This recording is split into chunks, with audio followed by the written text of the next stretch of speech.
I must read this from Zach Lowe. The Charlotte Hornets are 16-27, but with a total point differential of exactly 0 for this season. 4-12 in clutch games is killing them, but something interesting is brewing there. And low-key, a dynamic big three might be forming in Charlotte. Brandon Miller, LaMelo Ball, and Kon Knueppel have played 279 minutes together and also 20 games. 11-9 record above 500. That's major progress for the Hornets. They haven't been winning like that consistently, obviously. But my goodness, they have been explosive offensively. 131.3 offensive rating with those three on the floor. For perspective, the Denver Nuggets lead the entire NBA throughout the season with 121.7 offensive rating. It's always something with the Hornets, though. So with those three, best offense in the league pace, but also worst defense in the league pace. But the bottom line is, and a great sign moving forward, they're winning the minutes with their best young players on the floor, and that's impressive considering all three of them have a combined age of just 22 years old. And the main reason I believe in the Hornets moving forward is they finally found the guy, Kon Knueppel, and it's not just about on-court production where he's providing Rookie of the Year numbers,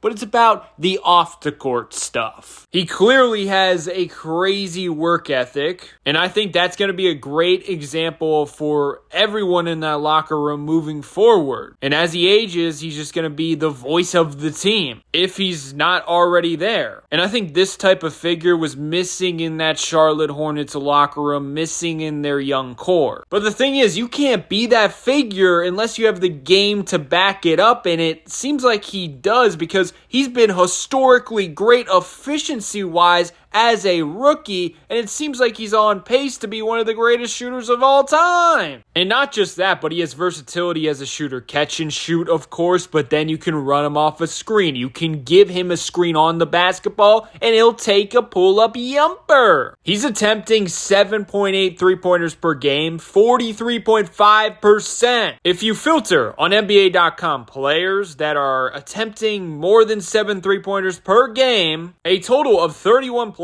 show up. Guess what? As a rookie, he's the third efficient volume three-point shooter in the NBA. Guess what? As a 20-year-old, he has 143 three-pointers made this season. That's good for top 3 in the NBA. But another spot on the court that he deserves a ton of praise for is being efficient in the painted region. He takes 2.3 paint shots per game, 53.6%. That's good for 87th percentile. The reason that's impressive, because he's a white boy, and as you guys know, one of the main criticisms coming into the NBA is his athleticism might hinder him. But the thing is, that's offset by his skill, his craft. He said coming into the league, I study Jimmy Butler. I study the greats who play off of 2 feet. And you see that with his ball fakes, pivots, fadeaways. He gets around his athletic deficiencies by having extreme craft and skill. But also, the beauty of his game is he doesn't need his number called. He doesn't need to be a high-usage player. He can just get his in the flow of the offense. He can get his strictly playing off the basketball. And I believe that's the skill that makes Steph Curry one of the greatest players in NBA history. Speaking of Steph, Kon's just like Klay Thompson, where he can go for 35 points while taking 1 dribble the entire time. On top of that, if there's a teammate open and he has the basketball, he's making that pass consistently, very quickly as well. It turns out with Kon on the court, the Hornets have a 66 assist percentage.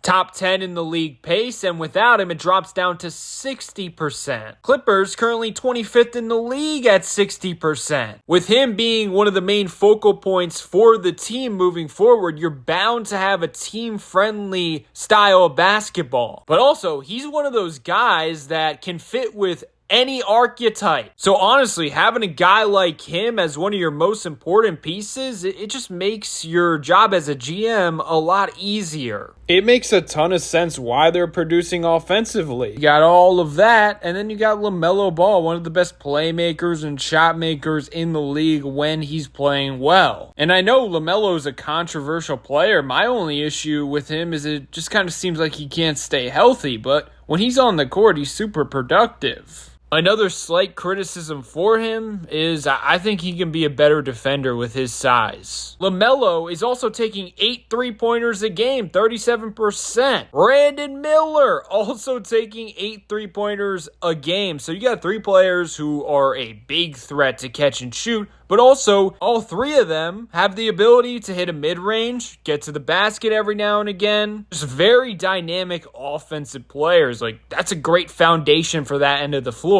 Now it's about finding the other pieces, and I think they're starting to put that together as well. Zion James. He just gives me Lou Dort, OG Anunoby type vibes defensively. It's crazy. He's listed at 6'5", but I'm going to be real. He plays much bigger than that. And on Basketball Index, interior defense, rim protection, rim disruption, rim deterrence, all amazing grades. A-. And then for perimeter isolation defense, one of the best in the league as a rookie, 22 out of 510 players, A+.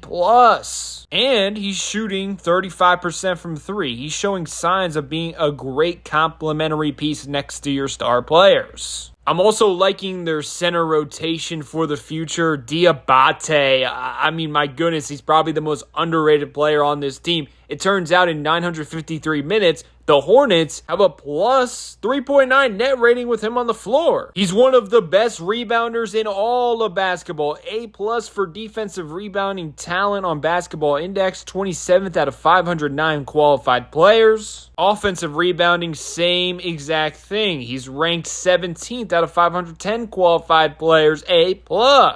His hustle and energy is just infectious with the rest of the team. And then they got Ryan Kalkbrenner, who's just a different style of big. He brings way more size to the table and is just a wonderful play finisher. Basketball Index has him graded A for rim protection and also A+ for help defense talent, where he's ranked 8th out of 494 qualified players. On top of that, they have him graded well defending pick and rolls. I also want to give a shout out to Liam McNeely. He hasn't played much in his rookie season, but I think eventually he will make an impact as a do-it-all player, kind of like a Josh Hart type. Colin Sexton has also played well as insurance with LaMelo Ball being in and out of the lineup. He's definitely not a perfect player by any means, but you got to appreciate how hard he plays every single night. Kind of has that Russell Westbrook mentality. But honestly, I wouldn't be shocked if they let him go at the trade deadline, because I think he's valuable to a lot of contenders who need point guard depth. But yeah, Charlotte definitely has something cooking. Very fun team to watch, so check them out. I really think the biggest key is just LaMelo and Brandon Miller staying healthy at the same time. They just have not been able to do that at all so far. And then, of course, year after year, just continuing to get better complementary pieces next to this core. I think that should be the goal, unless you really don't believe in the health of LaMelo. That's all I got, though. Let me know your thoughts below.